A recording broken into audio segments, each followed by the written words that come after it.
Alright, you guys, this is something I'm going to be trying new and something different for a change. I'm going to be having 3 lists of movies of 2013, and I'm going to start off with this one. This is called the Meh movies of 2013, and what that is, this is for movies that got C ratings to somewhat D ratings, but were somewhat still enjoyable for me to put on a somewhat decent list. This is like decent movies for like rental purchases, one-time viewings, so forth and so on. So let's get started. And how many? One, two. Top 11, basically. So at number 11, we have Christmas Bounty. This movie was not very interesting, but it was worth at least a one-time viewing. So if you ever see Christmas Bounty with The Miz, give it a check out. It's not good, but it's not terrible either. It's like right in the middle. That's what this whole list is about. So yes. At number 10, you have Escape Plan. This movie is almost 2.5 hours, and you have Arnold Schwarzenegger and Sylvester Stallone in this movie. Jim Caviezel as the bad guy. That's not bad at all. That's awesome. You have Jesus as a bad guy? What? What? And yes, Jim Caviezel played God in The Passion of the Christ, if you did not know that. Because I got comment like, he played God before? I'm like, yep. Mel Gibson movie. Check it out. It's intense shit, but check it the fuck out. It's awesome. But still, it was kind of slow. I mean, slow paced. I'm like, come on. You got Arnold Schwarzenegger and Sylvester Stallone, and you take like almost 30 minutes to fucking see Arnold Schwarzenegger? What? Why? Come on. Pick up the pace. This movie could have been so much better. But at least it wasn't too terrible. So, yeah. At number 9, The Great Gatsby. I really wanted to like this movie. I really did. I think I even gave this movie a B. And it still made the Meh movies of 2013 because of the fact that it's so long and so musical heavy. Like, the story is like, it's easy to follow because it's been done so many times, and if you read the book, you know what I mean. So the story is not the problem. It's just Baz Luhrmann's vision for this movie. It's like the story took a back seat for the visuals, you know. So if you have to see The Great Gatsby, I would recommend renting it first. If you ever decide to buy it, Black Friday, Cyber Monday would have been a good time to buy it for like $5-6 at best. If I ever do get this movie, I'm getting it probably for $5 or $6. So I wouldn't be in this movie for special features at all. If this movie had a steelbook, that may be the only reason why I would actually buy The Great Gatsby, because I don't see it worth owning for your collection. I don't see myself rewatching it like I would most of these other movies. So, yeah. I think I'm at 8. The Family. How do you mess up a movie with Michelle Pfeiffer, fucking Robert De Niro, 2 of my greatest actors and actresses ever, and this movie's kind of lazy? It's interesting, but it's kind of lazy. It's kind of forgettable. To tell you the truth, I kind of forgot what the fuck the plot was about, and I've only seen it like a month ago. Yeah, that's not good. That is not good. But still, I probably will be able to watch it at least one more time. So it is kind of worth 2 viewings at best. Not worth a purchase though. Not worth a purchase. Oh god, this next one, The Getaway. Don't buy The Getaway. I implore you. If you bought The Getaway and you haven't opened it yet, return it right now. Fucking return it and just watch it either online or rent it. Don't purchase The Getaway. I can't think about this movie without laughing because it's so fucking retarded. And I'm sorry I have to use that word, but that word in this movie just go hand to hand. Okay? Ethan Hunt. Ethan Hunt. Ethan Carter. What the fuck is his name? Oh my god, I forgot his damn name. That's terrible. Ethan Hawke. There we go.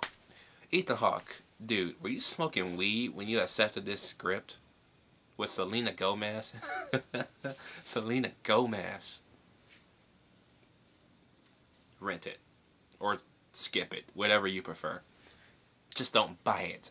Please. This next one, Lego Batman, the movie DC Superheroes Unite. I know this is direct-to-video, and I don't care. As long as it's released in 2013, it's a movie that I'm able to review and give a grade to.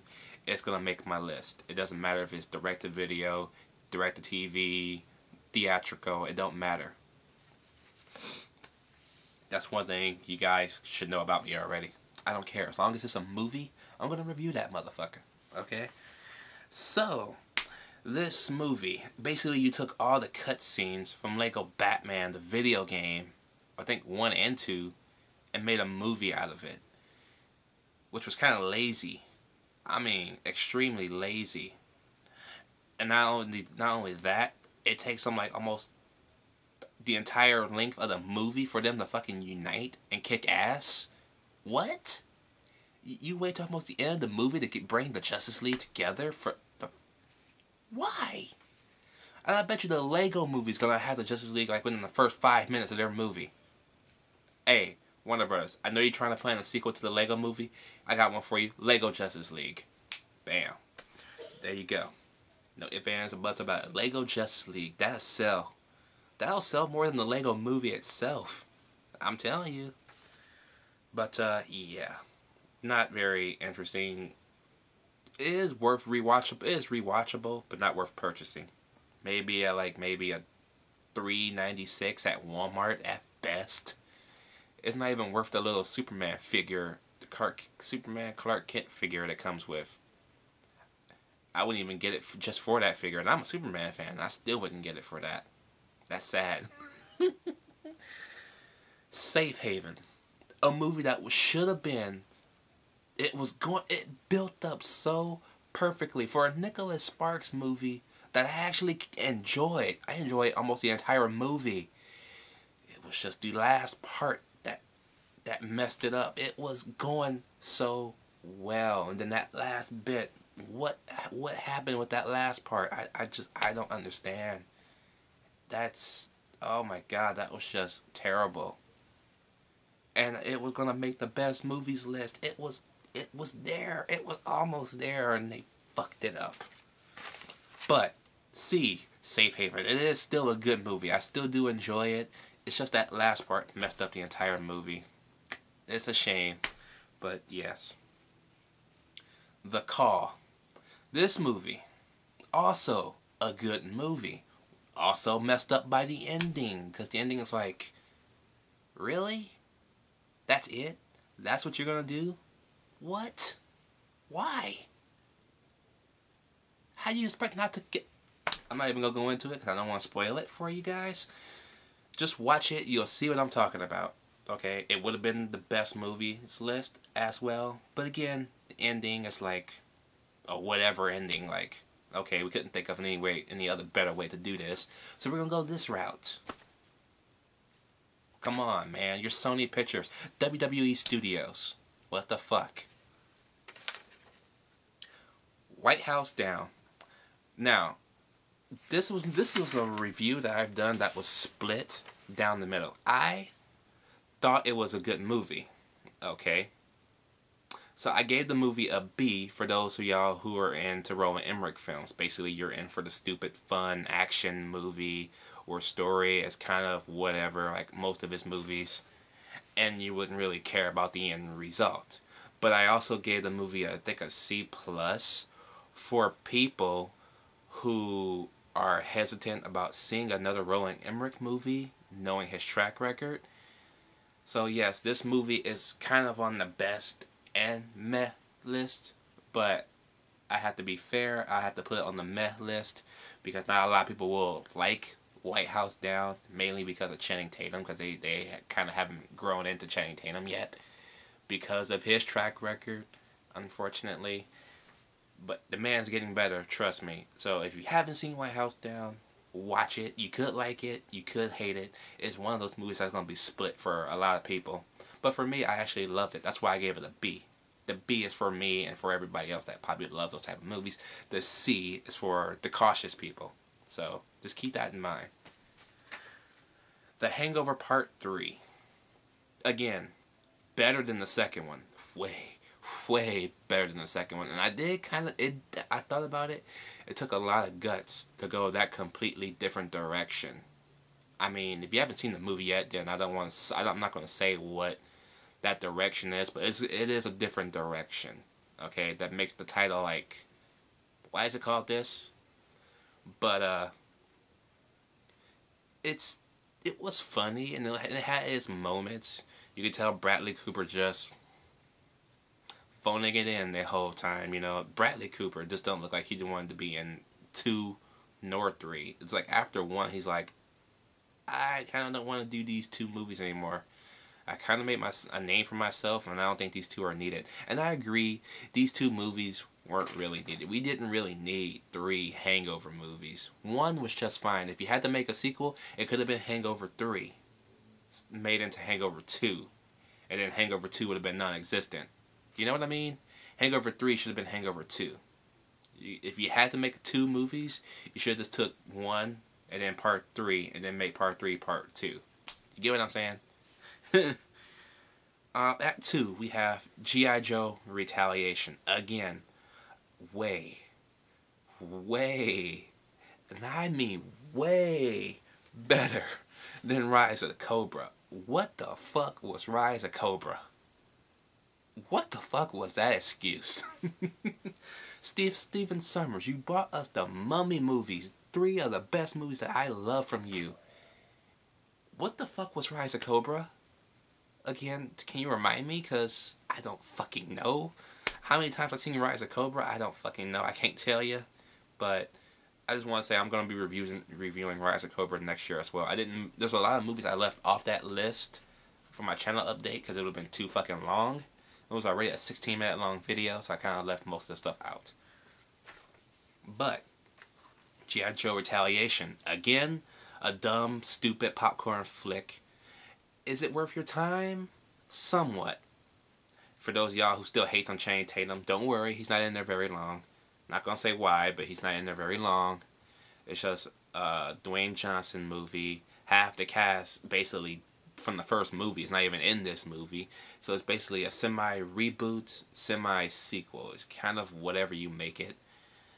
But it's still enjoyable for what it is. I mean, I gave it a D, so a D for, usually D means dumb or damn or not like, it can be terrible. Trust me, when a movie is terrible and I give it a D, I'll let you know how terrible the movie is. But if it's still highly entertaining and it still gets a D, it's still worth a watch in my book. And Retaliation is worth a watch. So if you haven't seen it yet, just check it out and see how you might like it. You might like it better. I'm still going to end up buying it though. I'm waiting for the price to drop.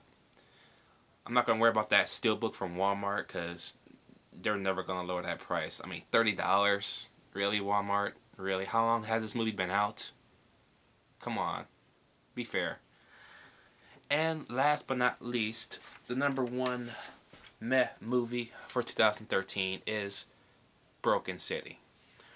I think I even gave Broken City a C-, I believe. Go back and watch my review. I know I gave it a C, but I think it was C- or C+. The movie could have been a lot better than what it was. It was kind of slow.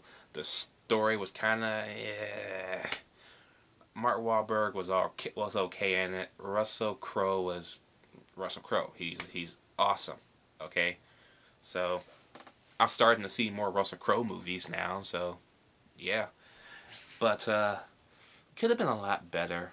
I mean, Catherine Zeta-Jones, Michael Douglas, your wife, she's cute, but still, she could have been somebody else a little bit better than her. I'm just saying. But yeah, it's worth a watch. At least. It's like Contraband. Watch it, see how you might like it. You might enjoy it better than I did. But, yeah. Maybe like a $3.96 purchase at Walmart. Maybe next Black Friday or Cyber Monday. So we'll see. But that is the meh movies of 2013. Let me know what you guys think about these lists down below. And if you have any movies that are in the middle, make your list down below so I can let me know what you guys think of what is your meh movies for 2013. So yes, I don't know which one I'm gonna do next. I don't know if I'm gonna do best or worst. I might do worst because I'm still working on movies, reviewing good movies. I reviewed several good movies already for 2013, but I'm not going to upload them just yet. I'm kind of going to wait till after the holidays to get those done because I got so much I'm working on now. So I want to get all the information and stuff like that out before I get the reviews out. The reviews can wait. I mean, I've already reviewed them, so it doesn't make a difference if they're on the list or not. Like if I've seen the movie, I haven't put them on the list yet. I'm still currently working on the best list, so give it time. It'll be here. And the reviews too. So yes, I am out.